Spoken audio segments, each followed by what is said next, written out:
Assalamualaikum warahmatullahi wabarakatuh. Kami dari kelompok 7 yang beranggotakan Elmi Silvia, Lara Yuliantika, Kartika Hidayati, Ilham Bayuna Lulum, dan Ribi Sulistiani. Kami akan membahas mengenai sitokin.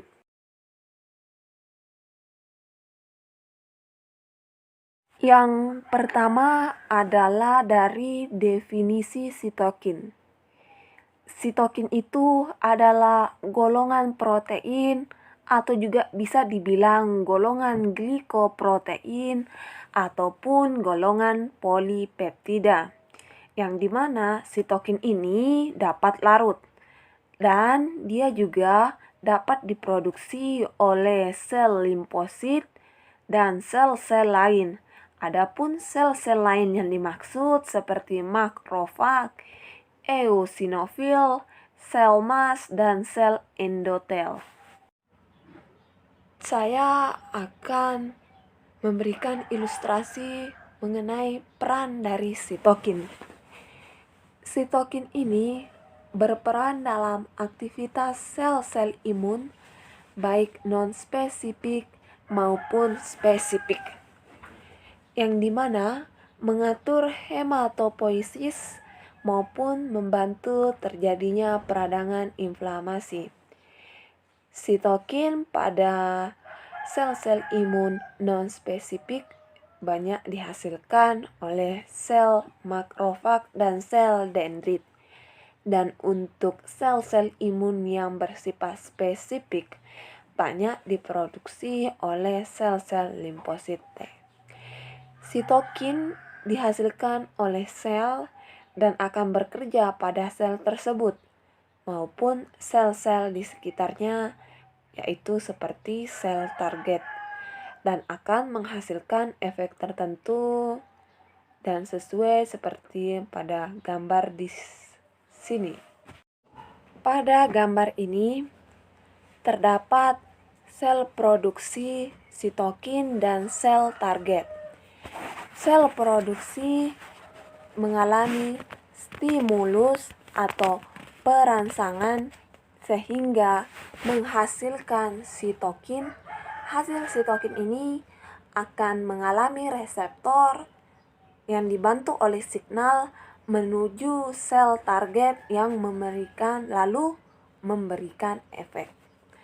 Adapun contoh yang mengambil peran dalam kegiatan ini yaitu pada sitokin imun selektif dan aktivitasnya pada GM-CSF, yang dimana sel penghasilnya contohnya adalah sel TH, dan sel target yaitu contohnya sel-sel progenitor. Untuk klasifikasi, ternyata sitokin bukanlah nama satu-satunya, melainkan sitokin ini adalah nama umum yang sering kita dengar.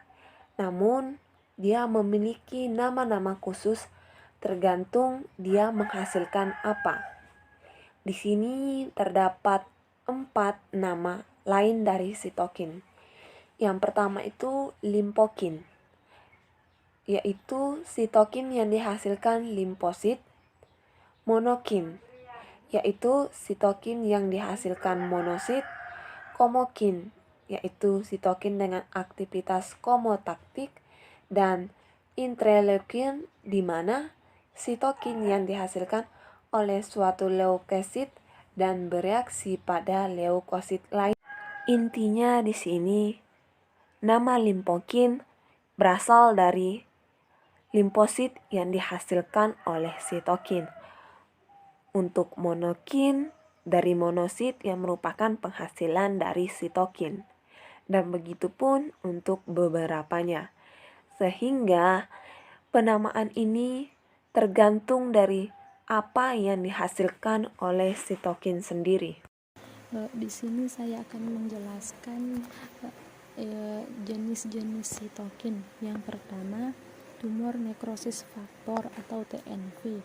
yang merupakan mediator utama pada respon terhadap bakteri gram negatif dan berperan dalam respon imun bawaan terhadap bakteri mikroorganisme, penyebab infeksi yang lain, serta bertanggung jawab atas banyaknya komplikasi sistemik yang disebabkan oleh infeksi berat. Kemudian ada dua bentuk TNP, yaitu TNP alfa dan TNP beta, yang berfungsi sebagai faktor angiogenesis dan membentuk pembuluh darah baru dan pertumbuhan fibroblast. Kemudian yang kedua, interleukin 10 atau cytokine sintesis inhibitor faktor, merupakan protein yang larut dalam 160 asam amino dengan berat molekul sekitar 18 kD. IL-10 terdiri dari dua ikatan disulfide intramolekul dan bersifat labil. Kemudian IL-10 dapat diinduksi seperti oleh kuman-kuman patogen yang akan mengaktifasi monotis ataupun makrofag, seperti halnya komponen dinding bakteri dan jamur. Kemudian IL-10 berfungsi sebagai pengontrol proses inflamasi, proses alergi, serta adanya dugaan bahwa IL-10 dapat menurunkan regulasi produksi IL-5 oleh sel T. IL-5 adalah sitokin yang berperan dalam diferensiasi dan aktivasi, berfungsi sebagai eosinofil. Kemudian yang ketiga, TGV beta ditemukan sama seperti fibroblast yang berperan dalam penyembuhan luka serta dalam penurunan regulasi imunitas. TGV beta diproduksi dan berperan dalam sel makrofag, sel limfosit T dan B, endotel. Pada manusia, TGV beta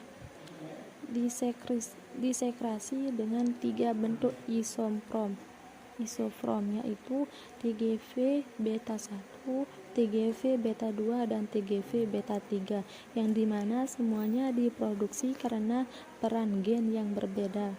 TGV merangsang fibroknektin, kondroitin atau dermatin sulfat dari proteoglikan dan kolagen atau glucominoglycan. Pada mekanisme sitokin terdapat 3 macam mekanisme kerja sitokin, yaitu ada autokrin, parakrin, dan endokrin. Untuk penjelasan bagaimana mekanismenya, mungkin saya bisa ilustrasikan seperti pada gambar berikut ini. Di sini ada 3 gambar mekanisme dari sitokin sendiri. Yang pertama itu yang bagian kiri pojok atas adalah autokrin, yang bagian sebelahnya atau sebelah kanannya ada parakrin, dan yang di bawahnya adalah endokrin.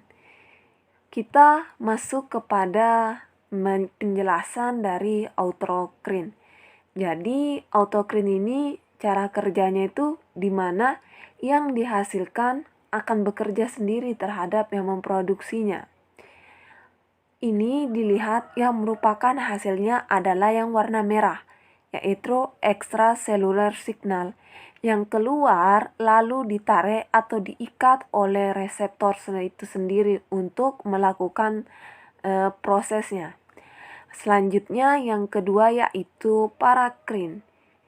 Cara kerja sitokin yang akan berperan pada sel-sel yang terdapat di sekitar sel penghasil sitokin. Ini adalah penghasil dari sitokin yang di sebelah kiri ini. Hasil sitokin terus diambil oleh reseptor pada sel target yang ada di sekitarnya. Dan yang terakhir adalah endokrin, yang dimana sitokin akan mengikuti aliran darah dan berperan pada sel-sel yang letaknya cukup jauh dari sel penghasil sitokin. Contoh sitokin yang memiliki cara kerja endokrin adalah hormon. Jadi lihat yang 3 bagian kiri dari endokrin ini adalah penghasil sitokin, yang dimana dia mengalir di aliran darah. Jadi dapat kita simpulkan dari ketiga sitokin baik autokrin, parankrin maupun endokrin ditangkap oleh reseptor pada sel target. Kemudian sifat-sifat sitokin. Sifat-sifat sitokin yaitu pleitropisme, redundansi, sinergi, dan antagonis. Yang pertama, pleitropisme adalah kemampuan suatu sitokin untuk bekerja pada beberapa jenis sel target. Yang kedua, ada redundansi, adalah kemampuan beberapa sitokin yang dapat menghasilkan respon yang sama. Ketiga, sinergi, merupakan cara kerja beberapa sitokin yang saling bekerja sama untuk menghasilkan satu jenis respon. Yang keempat, antagonis, adalah kemampuan suatu jenis sitokin yang dapat menghambatkan sitokin lain. Di sini saya akan menjelaskan tentang karakteristik sitokin, yang dimana karakter sitokin ini akan diproduksi oleh sel yang teraktivasi karena mengenal patogen. Sitokin yang diproduksi kemudian akan berikatan dengan reseptor yang ada di permukaan sel target. Ekspresi reseptor sitokin ini akan diatur oleh sinyal eksternal. Sitokin yang sudah mencapai sel target dapat mengubah ekspresi sel target sehingga akan terjadi perubahan sifat dan perbanyakan sel target. Produksi sitokin juga akan diatur sehingga tidak terlalu lama pada tubuh.